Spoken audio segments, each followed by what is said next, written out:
Hey everyone, good evening. It's Scott at Scott Trades on Twitter with StockMarketMentor.com and your chart of the day.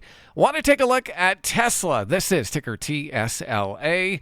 Well, as you may have heard, the Donald Trump, Elon Musk reality show has come to a dramatic end, and the season finale did not disappoint.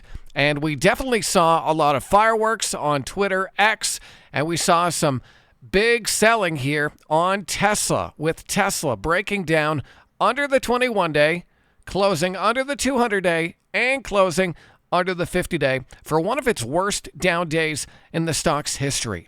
Now, after hours, we can see the stock is trading down under its close at around 277. I'm looking for lower prices here on Tesla and a potential upside reversal. Now, an upside reversal setup is one where you get an open under the previous day's low, and then we see buyers step in sometime in the morning. Let's say the stock opens up here at 265, just to throw out a number.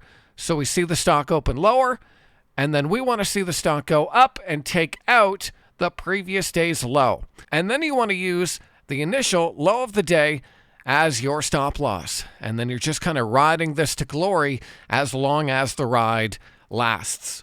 So that's the setup I'm looking to play out here on Tesla if we get a lower open tomorrow, looking for an upside reversal and potentially a rebound back above the 50-day moving average. Now, despite what you think about Trump and Elon and the whole thing, these types of moves don't happen a lot in the stock market. And this could be an overreaction to just people not wanting to be involved in any drama right now, while we already have tariff drama and other headline risk, China trade deals, etc., that are a kind of overhang on the market right now.